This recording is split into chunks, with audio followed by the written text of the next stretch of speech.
Imagine if one decision could change your life forever. One moment, you are just an ordinary person living in the routine of daily existence.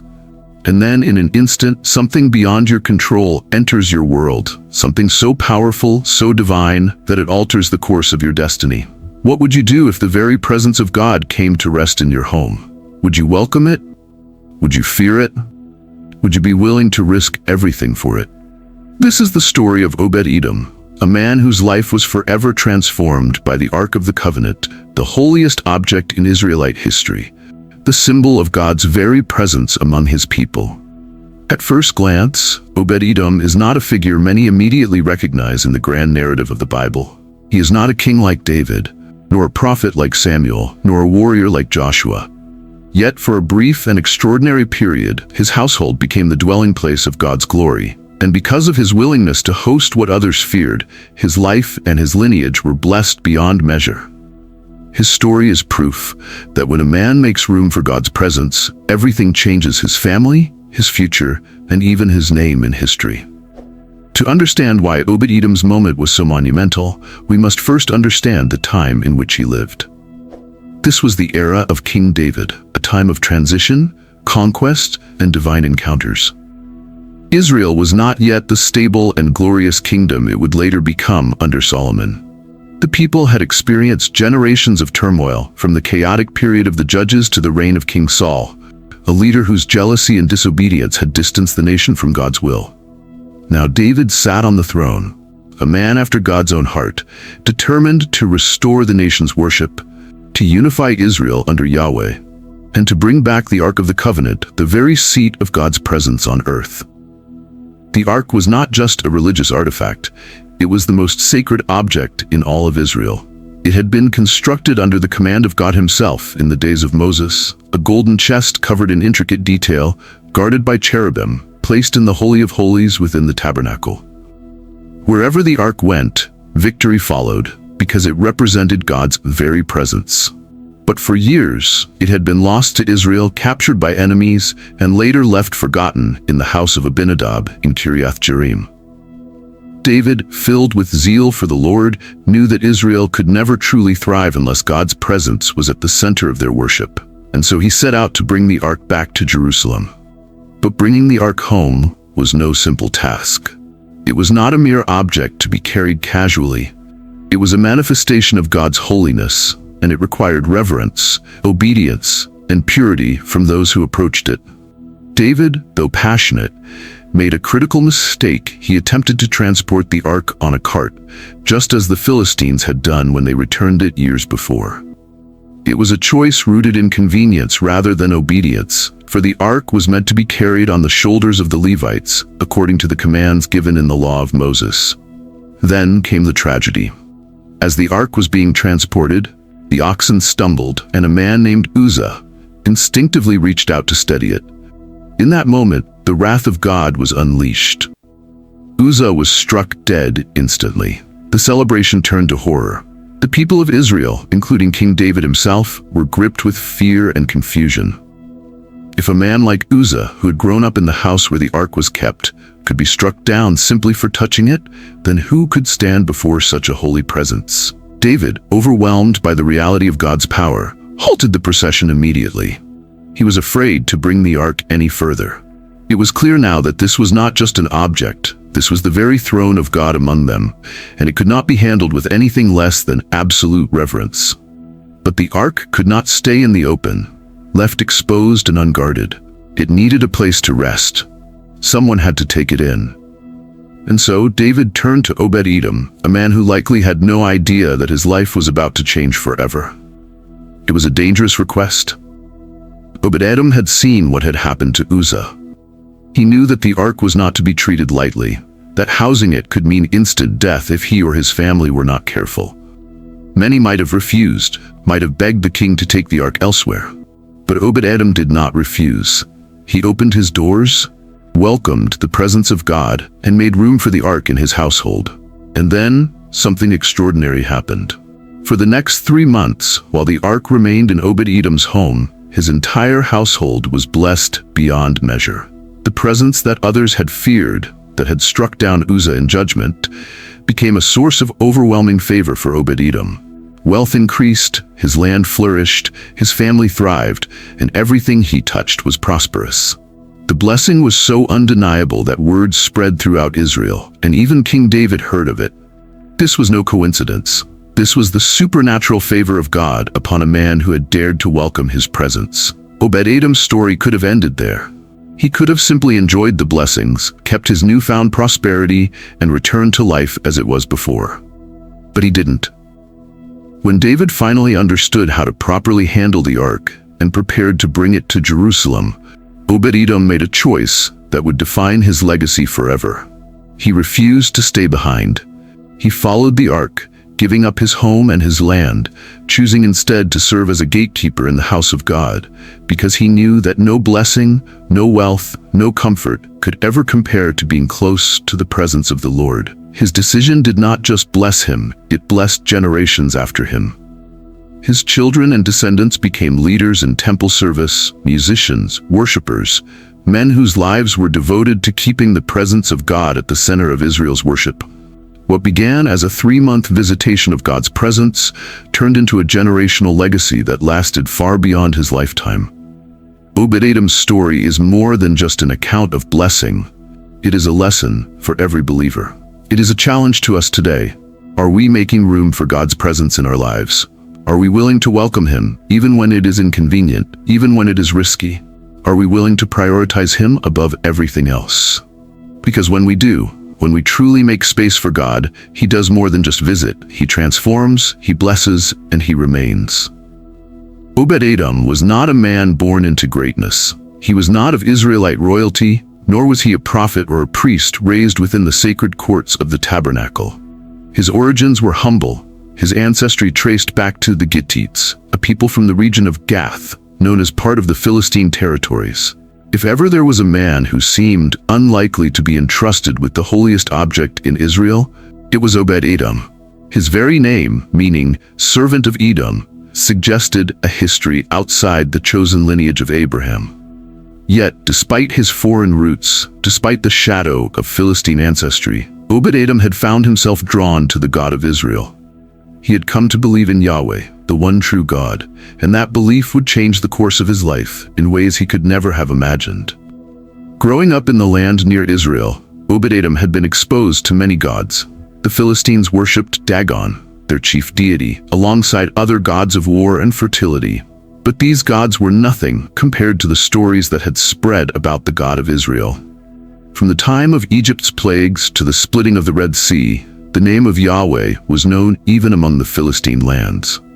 Tales of Israel's victories, of their ark that led them in battle, of their prophets who spoke directly with the heavens, had reached his ears. The Ark of the Covenant, especially, was something legendary. It was said to be the throne of Israel's God, a container of divine power, something that could bring both destruction and salvation. Obed-Edom had heard the story of how the ark had once fallen into Philistine hands, only for catastrophe to follow wherever it was taken. Boils, plagues, the humiliating collapse of Dagon's idol in his own temple. The ark was no ordinary relic. It carried the very presence of Yahweh. At some point in his life, Obed-Edom made a choice. Though he was a Gittite by birth, his heart longed for the God of Israel. Perhaps he had married into an Israelite family. Perhaps he had been a servant in an Israelite household and, through years of witness, had come to faith. Or perhaps he had simply seen too much of the vanity of Philistine worship and turned his soul toward something greater. Whatever the case, by the time he enters the biblical narrative, Obed-Edom is not a Philistine idolater. He is a man who fears Yahweh, a man known among the Israelites for his devotion. He is living near Jerusalem, integrated into the community, yet still bearing the name that marked his foreign origins. Life before the ark had not been easy. Though he was respected, Obed-Edom was still an outsider in many ways. He was not a Levite by blood, meaning he was not naturally included in the temple services. He did not have the heritage of Moses or Aaron, nor the political power of Israel's elders. He worked the land, provided for his family, and worshipped as best he could. His life was one of quiet devotion, of honoring God in the ordinary rhythms of life. Yet, there was something in him that was ready, something in his heart that had been prepared long before King David's men arrived at his doorstep. It was an ordinary day when the procession came through. Obed-Edom, like the rest of the community, had heard that King David was bringing the Ark of the Covenant back to Jerusalem. There had been celebrations, music, dancing in the streets. The king himself had led the procession, a man after God's own heart, ushering in the return of Israel's most sacred treasure. But then came the news that no one expected. The journey had ended in disaster. A man had died, Uzzah. One of the men carrying the ark had reached out to steady it when the oxen stumbled, and the moment his hand touched the sacred chest, he was struck dead. The joy of the people had turned to fear. The ark, instead of bringing celebration, had brought judgment. And now no one knew what to do. Obed-Edom was in his field when he saw them approaching David's men, solemn, troubled, carrying with them the ark that had caused so much terror. His breath caught in his chest as he realized what was happening. They were looking for a place to leave it. Someone had to take the ark in. Someone had to keep it until they figured out how to move it safely. And they had chosen him. The weight of that moment was unlike anything he had ever experienced. He had heard the stories. He knew what the ark had done to the Philistines when it was captured. He knew what had just happened to Uzzah. The ark was no mere religious object. It was the throne of Yahweh on earth. To welcome it into his home was to invite the raw, untamed presence of God. It was a risk beyond measure. What if he was unworthy? What if he made one wrong move? What if his family suffered for his decision? There were 100 reasons to say no. But Obed-Edom did not refuse. He stepped forward, heart pounding, and bowed in reverence. "It is welcome in my house," he said. And with those words, his life was forever changed. The ark was carefully carried into his home, placed in a place of honor, set apart with the highest reverence. Obed-Edom instructed his family in the seriousness of what had entered their lives. They were not to touch it, not to approach it carelessly, not to treat it as common. They would worship, they would serve, and they would honor the presence of Yahweh with every breath they took. The first night was the longest. Sleep did not come easily. Every creak of the house, every whisper of the wind, every flickering lamp felt like a test of his faith. Was he foolish for allowing this? Would he wake to find himself cursed, struck down like Uzzah? But as dawn broke over the horizon, nothing had happened. And not only had there been no calamity, there was peace. A deep, supernatural peace, the kind that made the air itself feel different. Days passed, then weeks, and something extraordinary began to unfold. Everything in Obed-Edom's house began to flourish. His fields yielded abundantly, his livestock grew strong, his family walked in a joy and unity that was beyond explanation. People in the village began to notice. There was no mistaking it, Obed-Edom's household was being blessed. What had been feared by others had become his greatest treasure. The very presence that had struck down Uzzah was now bringing life, favor, and supernatural prosperity. Word spread. King David himself heard the reports. The ark, which had once been a source of dread, was now the very fountain of divine blessing. For 3 months, Obed-Edom's home became the dwelling place of God's glory. For 3 months, his faithfulness turned what could have been his destruction into the greatest encounter of his life. And then one day, the king's men returned. The time had come for the ark to go to its rightful place in Jerusalem.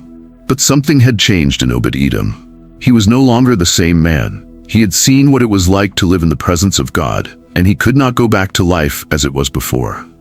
So when the ark left his home, Obed-Edom did not stay behind. He followed. He left behind his land, his comforts, his old way of life, and he went after the presence of God. And because of that choice, his story did not end when the ark left his house. Instead, it was just beginning. The streets of Israel had been filled with joy, music, and celebration as King David led the procession to bring the Ark of the Covenant to Jerusalem. It was a day of triumph, a moment that had been long awaited, for the Ark was not just a religious artifact, it was the very throne of God on earth, a symbol of his power, his presence, and his promise to his people. The sound of tambourines and harps filled the air as the people danced before the sacred object, believing that this day marked the dawn of a new era, one where God would dwell in their midst once again. But their joy was short-lived. In the midst of the celebration, disaster struck. As the ark, carried on a cart drawn by oxen, made its way down the road, the animals stumbled. The ark shifted, tilting as if it might fall. Without hesitation, Uzzah, one of the men guiding the cart, reached out his hand to steady it. The moment his fingers touched the sacred chest, a terrifying force surged through him. In the blink of an eye, Uzzah collapsed to the ground, lifeless. The crowd that had been singing and shouting just moments before fell into stunned silence. Horror rippled through them as the realization sank in. Uzzah was dead, struck down by the very presence of God he had sought to protect. The man who had grown up near the ark, who had been entrusted with its care, had perished for what seemed like a small mistake. Panic spread like wildfire. People stumbled backward, fearful that they too might be consumed by the same unseen force. The celebration was over. The joyful procession had turned into a funeral march, and King David stood frozen, staring at the lifeless body of Uzzah, his heart pounding with dread. He had wanted to bring the ark home, had wanted to restore worship in Israel, had wanted to honor God. But now he was faced with the terrifying truth. The ark was not something to be taken lightly. He was suddenly aware of just how powerful, how untamed, how utterly holy the presence of God was. If even a well-meaning man like Uzzah could be struck down, who could stand in the presence of the Lord and live? David's enthusiasm was replaced with fear. He could not take the ark any further. If he continued to bring it into Jerusalem, what if something else went wrong? What if another man was struck down? What if the very presence that was meant to bless Israel became its undoing? He had to make a decision, and he had to make it quickly. The ark could not remain in the open. It needed a place to rest, a household that would take it in. But who would dare to welcome something so dangerous, something so fearsome? It was then that someone suggested the house of Obed-Edom. No one knew exactly why he was chosen. Perhaps it was because he lived nearby, because his home was well kept, because he had the space to store the ark safely. Or perhaps, in ways no one fully understood at the time, it was because God had already set him apart for this moment. Whatever the reason, the decision was made. The Ark of the Covenant would stay in the house of Obed-Edom until a plan could be made to bring it safely to Jerusalem. The news reached Obed-Edom's ears before the king's men arrived at his door. He had already heard of Uzzah's death, already heard of the fear gripping the nation, and now the very object that had caused such terror was being brought to him. He had a choice. He could refuse, plead that his house was unworthy, beg the king to take the ark elsewhere. No one would have blamed him. Or he could open his doors, welcome the presence of the Almighty, and take the risk that no one else was willing to take. His heart pounded as he watched the men approach. The golden ark gleamed in the light, its surface smooth, unshaken by the disaster that had taken place just hours before. He had heard the stories, knew the history, understood the weight of what was being asked of him. This was no ordinary chest. This was the throne of the Most High. If he allowed it into his home, his life and the lives of his family would never be the same again. Obed-Edom took a deep breath, and with a heart filled with both reverence and faith, he made his decision. He would not turn it away. He would welcome the presence of God into his house, no matter the cost. The ark was carefully carried inside, placed in a room that was quickly cleared of anything unworthy. Obed-Edom and his household stood at a distance, watching in silence as the men positioned it with the utmost care. No one dared to touch it. No one spoke above a whisper. And then, just as quickly as they had come, the king's men left. The first night was the longest of Obed-Edom's life. He lay awake, staring at the ceiling, listening to every creak, every shift in the wind, every small movement in the house. What had he done? Had he doomed his family? Would they all wake up dead? Would the same fate that had befallen Uzzah now come upon him? His wife and children were just as fearful, staying in their own quarters, not daring to approach the sacred object that now rested under their roof. The house was filled with silence, but it was not an empty silence. It was a silence thick with presence unseen, yet unmistakable. There was a weight in the air, not one of destruction, but of something far greater than human comprehension. Obed-Edom had always believed in the God of Israel, but this was different. This was the presence of God himself dwelling in his home. As the days passed, the fear that had gripped them slowly began to lift. The ark did not bring death as they had feared. Instead, something extraordinary began to happen. Obed-Edom's household flourished. The work of his hands prospered in ways he had never seen before. His fields yielded abundantly, his flocks multiplied, his home was filled with an unexplainable peace. There was no logical explanation, only one truth remained. The presence of God was blessing everything around it. Word spread. The same people who had feared for his life now came to witness the transformation for themselves. The ark that had once been a source of dread was now a source of supernatural favor. It was as if heaven had opened over Obed-Edom's house, as if every aspect of his life was being touched by divine hands. The news eventually reached King David. He had expected reports of tragedy, of misfortune, of yet another warning that the ark could not be moved. Instead, he heard something astonishing. Obed-Edom's house had been blessed. The realization hit David with force. The ark was not a curse. It was a blessing, but only for those who honored it with the reverence it deserved. The problem had not been the ark itself. The problem had been the way it was handled. The ark could not be treated as an object to be controlled or transported at will. It was the very presence of God, and it demanded to be approached in obedience, humility, and worship. David knew now what he had to do.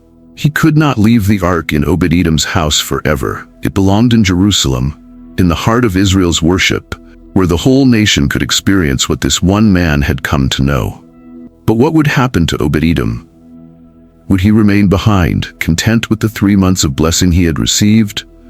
Or would he follow the ark, leaving behind the comfort of home to pursue the presence of God wherever it went? Obed-Edom had already made his decision. He had seen what it was like to dwell in the presence of the Almighty, and there was no going back. When David prepared to bring the ark to Jerusalem, Obed-Edom went with it. He left behind his home, his land, everything familiar, because he knew that no treasure, no comfort, no earthly possession could compare to what he had experienced. Obed-Edom had taken a risk that few would have dared to take. When the Ark of the Covenant was left at his doorstep, he could have refused it, citing fear, uncertainty, or the tragedy that had just unfolded with Uzzah's death. But he had not refused. Instead, he had opened his doors, cleared a place of honor, and welcomed the very presence of God into his home. And in the days that followed, something extraordinary began to unfold his life, his household, and everything he touched began to change in ways that could only be described as supernatural. At first, there was only a quiet peace, a sense that his home had become different, weightier in a way that defied words. But soon the evidence of God's blessing began to manifest in tangible ways. His fields, which had yielded only a modest harvest in previous years, began to produce in abundance. His flocks multiplied beyond expectation, their health and strength surpassing that of any in the region. His household, once carrying the same burdens and struggles as any other, became a place of unusual harmony, free from the tensions and disputes that often arose in large families. Even his children seemed to walk in a new grace, full of joy, wisdom, and an understanding beyond their years. It did not take long for the neighbors to notice. They had been watching Obed-Edom's home with curiosity, some with concern, expecting that the same judgment that had fallen upon Uzzah might soon strike him down as well. But instead of death, there was flourishing. Instead of destruction, there was prosperity. Whispers spread from household to household, reaching the elders and leaders of the region. People who had once viewed the ark with fear now began to wonder, had they misunderstood its power? Was the ark not a source of death, but of life? The news did not stop at the borders of the village. It traveled quickly, carried by merchants, travelers, and those who had witnessed the transformation firsthand. It reached the ears of King David himself, who had spent the last 3 months wrestling with his own failure, struggling with the fear that had caused him to abandon his mission to bring the ark to Jerusalem. He had been certain that the ark was dangerous, that bringing it into the city could result in further tragedy. But now he heard something that shook him to his core. The ark had not cursed Obed-Edom, it had blessed him beyond measure. David was no fool. He understood what this meant. The problem had never been the ark itself. The problem had been in the way it had been handled.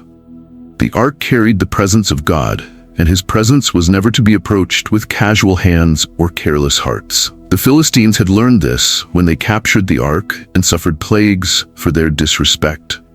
Uzzah had learned this when he had reached out in a moment of presumption and was struck down. But Obed-Edom, a man who had welcomed the ark with humility, reverence, and faith, had become a living testimony of what it meant to host the presence of God rightly. David knew what he had to do. The ark could not remain in Obed-Edom's house forever. It belonged in Jerusalem, in the heart of Israel, where the entire nation could experience the blessings that had been poured out on one household. But this presented a question that no one had yet considered. What would happen to Obed-Edom? He had been entrusted with the presence of God for 3 months, and those 3 months had changed his life forever. Would he be willing to let it go? Could he return to life as it was before, knowing what he had experienced? Or would he make a different choice, one that would define his destiny for generations to come? The day came when David, now fully prepared, set out to bring the ark to Jerusalem once more. This time, there would be no mistakes. There would be no ox cart, no casual handling of the sacred. The Levites, the ones chosen by God to bear the ark, were now carrying it on their shoulders, following the precise instructions given in the law. Every 6 steps they stopped and offered sacrifices, ensuring that their journey was marked by worship, humility, and an awareness of the holiness of the God they were serving. Obed-Edom watched as the procession arrived at his home. The very presence that had transformed his household was now being carried away.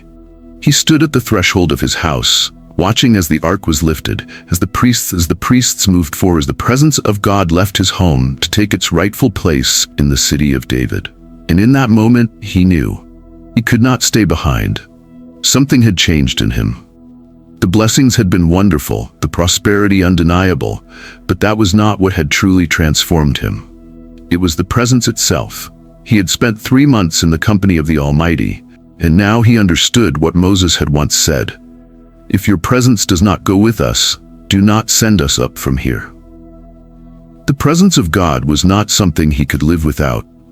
It was not just an object to be admired from a distance or a source of temporary favor. It was life itself. Obed-Edom made his decision. He would leave his home, his fields, his flocks, and everything familiar.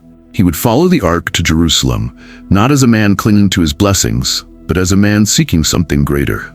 He did not yet know what his future held, did not yet understand how he would fit into the grander story unfolding before him. But he knew one thing with certainty: where the presence of God went, he would go. As the ark was carried forward, Obed-Edom gathered his family and joined the procession. He was no longer just a man who had hosted the ark, he was a man who had been changed by it, and that change would mark him for the rest of his days. The journey to Jerusalem was filled with worship. David himself danced before the Lord with all his might, clothed in a simple linen ephod, unconcerned with the opinions of men. The people of Israel sang and shouted, offering sacrifices, celebrating the return of the ark to its rightful place. But for Obed-Edom, this journey was not just about the ark returning to Jerusalem, it was about his own transformation. He was stepping into a new chapter, one that would redefine his legacy. When the ark finally arrived in Jerusalem, it was placed inside the tabernacle that David had prepared. The presence of God was once again at the center of Israel's worship, and Obed-Edom, he did not return home. Instead, he took up a new role, serving as a gatekeeper in the house of the Lord. He had left behind his old life, not out of obligation, but out of desire. He had tasted the presence of God, and he could not go back to a life without it. His story did not end with the ark's departure from his house. It only expanded. His descendants became leaders among the Levites, men dedicated to worship and service in the temple. The favor that had begun in his house continued for generations, marking his family as one that had chosen to pursue the presence of God above all else. The blessings of Obed-Edom were not just material, they were eternal. They were the kind of blessings that could not be measured in fields or flocks, but in legacy and impact. He had been given the chance to host the presence of God, and instead of treating it as a temporary gift, He had made it his life's pursuit. Obed-Edom had known comfort. He had known the satisfaction of a thriving household, the joy of a life blessed beyond imagination. But when the Ark of the Covenant left his home, he knew that comfort and familiarity could never compare to what he had tasted in the presence of God. He could have stayed behind, tending to his land, enjoying the abundance that had come to him during the 3 months when the Ark rested in his house. But to him, the true treasure was not the prosperity, it was the presence itself. The thought of returning to life as it had been before, of waking up without the tangible nearness of God's glory in his home, was unbearable. He had encountered something far greater than worldly success, and he would not let it pass him by. So, when the Ark was taken to Jerusalem, Obed-Edom followed. His journey was not one of obligation. No one commanded him to go. No one forced him to leave his home. This was his decision alone, a choice that came from a heart that had been utterly changed. He was not an Israelite by birth, not a Levite by lineage, and yet he pursued the Ark with the hunger of a man who had glimpsed eternity and could not be satisfied with anything less. As he walked toward Jerusalem, each step was a declaration he was not chasing blessings, he was chasing the one who gave them. When he arrived in the city, Obed-Edom did not demand a place of honor. He did not approach King David to claim recognition for hosting the Ark, nor did he seek a reward for his faithfulness. Instead, he took on the role of a servant. He dedicated himself to the care of the Ark, the very presence of God that had once transformed his home, and he became a gatekeeper in the house of the Lord. To some, this may have seemed like a step down. He had been a wealthy man, a man with land, with livestock, with influence. Now, he stood at the doors of the tabernacle, ensuring that the presence of God was honored, that only those who were worthy could enter. But to Obed-Edom, this was no sacrifice. This was the greatest privilege of his life. Day after day, he stood at the threshold of the temple, watching as worshipers came and went, guarding the sacred space where God's presence dwelled. He took no shortcuts, did not treat his position lightly. He had experienced firsthand what happened when the presence of God was handled carelessly, and he would not allow irreverence on his watch. Every time he opened the gates, he did so with the same awe he had felt on the first night the Ark entered his home. He understood now what so many failed to grasp: true blessing was not in receiving temporary gifts, but in remaining close to the presence of the Lord. But his service did not stop at the gate. Something inside of him had been awakened in those 3 months with the Ark, something that could not be contained. The presence of God did not just transform his house, it had transformed him. And so, in addition to being a gatekeeper, Obed-Edom became a musician in the house of the Lord. Worship had become his very breath, his soul's response to the presence that had altered the course of his life. He joined the ranks of the Levites, lifting his voice in song, playing instruments of praise, declaring through music what words alone could not express. His devotion was not something that went unnoticed. Those who saw him, those who worked alongside him, those who heard his worship, began to be moved by his example. He was not a Levite by birth, but he worshipped with the fervor of one who had been born for this very purpose. His presence in the temple was a testimony. God's presence was not just for those of the right lineage, not just for the religious elite, but for anyone willing to seek him with all their heart. His faithfulness, his passion, his relentless pursuit of God began to inspire others. But the greatest impact of Obed-Edom's devotion was seen within his own family. His children and grandchildren witnessed the transformation in him. They had seen what life had been like before the Ark entered their home, and they had seen what it became afterward. They had watched their father and grandfather leave behind everything familiar, everything comfortable, just to be close to the presence of God. And because of his example, they too chose to dedicate their lives to the Lord. Scripture records that his descendants became among the greatest musicians and servants in the temple. His sons were appointed as temple gatekeepers, just as he had been. They carried on the same reverence, the same devotion, the same hunger for the presence of God that had marked their father's life. Generation after generation, his legacy continued not of wealth, not of political power, but of unwavering faithfulness to the Lord. Obed-Edom's story rippled beyond his family, beyond the temple, beyond Jerusalem itself. His name became a symbol, a reminder of what it meant to truly value God above all else. Israel saw in him an example of what happened when a man pursued God not for what he could receive, but simply for who he was. Years passed and the temple grew, the worship of Israel flourished, and new generations rose up. But Obed-Edom remained at his post, standing at the gates, singing in the courts, serving in the house of the Lord.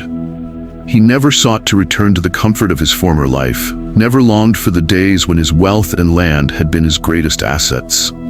He had found something greater, something eternal.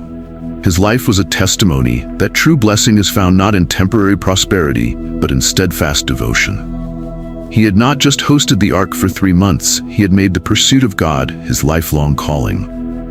And in doing so, he became more than a man who had once been blessed. He became a man whose very existence was a blessing to the generations that followed. Obed-Edom's name may not be as famous as David's or Moses, but his story stands as a challenge to every believer. What would we do if given the choice between comfort and the presence of God?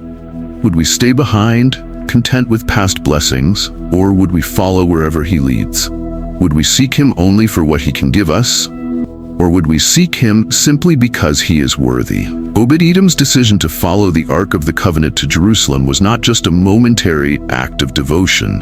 It was the foundation of a legacy that would stretch across generations. What had begun as an unexpected visitation of God's presence in his home had transformed into a lifelong pursuit, one that did not end with his own service, but extended through his sons, grandsons, and beyond.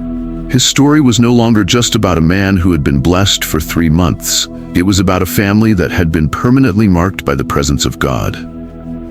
His choice to prioritize God's presence over everything else became the inheritance he passed down, more valuable than land, wealth, or status. His sons, having grown up witnessing firsthand what it meant to dwell in God's presence, took up his mantle and became gatekeepers in the temple. They were not merely servants assigned to a routine task. They were men devoted to protecting the place where God's glory resided, just as their father had once guarded the ark in their home. They did not view their positions as a burden, nor did they treat them as a duty performed for status. They saw themselves as stewards of something sacred, something that had transformed their family forever. Their father had left behind a legacy not of riches, but of reverence, and they followed in his footsteps with unwavering dedication. But the influence of Obed-Edom's lineage did not stop at the gates. His descendants also became among the most skilled musicians in the temple, leading worship before the Lord. In the days of King David, when worship was being established as an integral part of Israel's temple service, Obed-Edom's family played a crucial role. They were not just caretakers of a physical space, they were caretakers of the atmosphere of worship, ensuring that praise to the Almighty never ceased. Their voices and instruments filled the courts of the temple, ushering in an environment where God's presence was welcomed, not only in form, but in spirit. The same way their father had welcomed the ark into his home, they now welcomed the presence of God into the midst of his people through worship. This generational blessing was not accidental. It was the direct result of one man's obedience. When faced with the decision to keep his comfortable life or follow the ark, Obed-Edom had chosen the presence of God over everything else. He had set an example of what it meant to be fully surrendered, to place God above his own ambitions, above material wealth, above security. And because he made that choice, his family flourished, not just in his lifetime, but for generations to come. His story is a powerful testament to the truth that when a man chooses to honor God, the impact of that decision does not end with him, it ripples through history, touching those who come after him in ways that he could never have imagined. Even in later generations, the name of Obed-Edom continued to be mentioned in biblical records. The chroniclers of Israel did not forget his faithfulness. His descendants remained involved in temple service long after he had passed, continuing to guard the sacred spaces and lead worship. His legacy was not erased with time, for his name stood as a reminder of what happens when a man welcomes God fully into his life and refuses to let go. His decision had not only blessed his household, it had strengthened the very foundation of Israel's worship. The power of Obed-Edom's story is found in its simplicity. He was not a prophet, a king, or a great military leader. He was a man who simply said yes to God. He opened his doors to the ark when others hesitated. He followed God's presence when others might have been satisfied with a temporary blessing. He served faithfully in the temple without seeking recognition.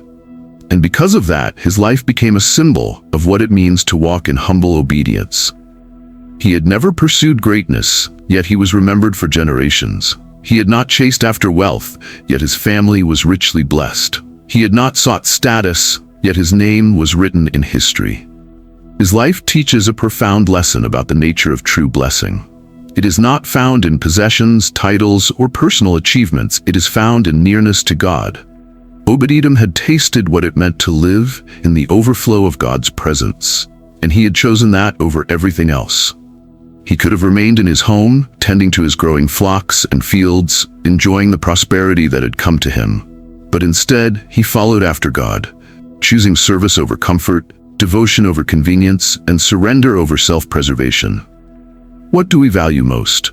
Are we seeking God only for what He can give us? Or are we willing to pursue Him simply for who He is? Obed-Edom did not know at the beginning what his decision would lead to. He did not know that his sons and grandsons would become leaders in the temple. He did not know that his name would be remembered throughout Israel's history. All he knew was that he had encountered the presence of God, and he could not turn back. That single decision changed the trajectory of his entire lineage. Through Obed-Edom's example, we see that God is not looking for those with perfect backgrounds, impressive resumes, or prestigious titles. He is looking for those who are simply willing. Obed-Edom had been a Gittite, a man from Philistine territory, an unlikely candidate for divine favor. Yet, because of his heart of reverence and faithfulness, God not only blessed him but established his family as key figures in Israel's worship. His story is proof that anyone, regardless of background, status, or past, can step into the fullness of God's blessings if they are willing to surrender fully to Him. His legacy is not just one of personal blessing, but of generational impact. His sons and grandsons carried the torch of his faithfulness, continuing the work he had begun. His story became part of the fabric of Israel's history, woven into the narrative of how God chooses and uses those who honor Him. And centuries later, his name still stands as a testimony of what happens when a man dares to make room for God, not just for a season, but for a lifetime. The life of Obed-Edom is not just a story of one man's blessings. It is a call to every believer. It asks us what we are truly seeking. It invites us to pursue God not just in moments of need, but in every season, not just for what He can do for us, but for the sheer joy of knowing Him. It shows us that the greatest treasure is not in what we possess, but in whom we serve. And it reminds us that when we choose God above all else, the impact of that decision does not fade, it multiplies, leaving a mark on the world long after we are gone. Obed-Edom's story is one of faith, sacrifice, and divine reward.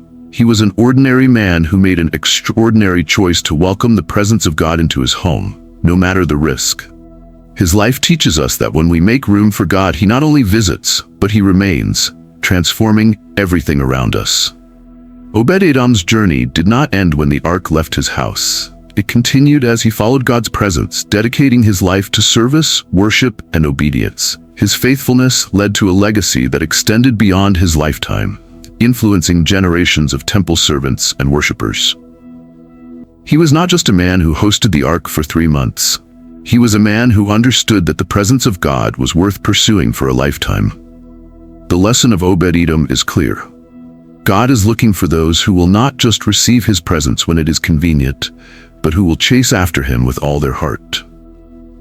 Are we making room for God in our lives, or are we too preoccupied with the distractions of the world? Have we become content with temporary blessings, or are we willing to pursue His presence no matter the cost? Obed-Edom could have settled for the prosperity that came while the ark was in his house, but he knew that the real blessing was not in what God gave, it was in God Himself. That is the challenge before us today. Will we seek him just for what he can do for us, or will we seek him because we long to be close to him? If you feel the call of God tugging at your heart today, I encourage you to respond. Just as Obed-Edom made a choice to say yes to God's presence, so can you. Open the doors of your life. Make room for him, not just in one season, but in every moment. And as you do, watch as he transforms your life, your family, and your future. Let us pray together. Heavenly Father, I come before you today with an open heart. Just as Obed-Edom welcomed your presence into his home, I welcome you into my life. I do not seek you for blessings alone, I seek you because I long to know you. Teach me to hunger for your presence, to follow you with all my heart, and to serve you with joy. Let my life be a reflection of your glory, and may my faith leave a legacy for generations to come. I surrender all that I am to you. Come and dwell in me, O Lord. In Jesus' name, amen. If you prayed that prayer, believe that God has heard you. His presence is not just for a moment, it is for a lifetime. Seek him, worship him, and never stop pursuing him. Before you go, make sure to like this video, comment your thoughts below, and subscribe to this channel so you don't miss more powerful messages like this one. Thank you for joining today.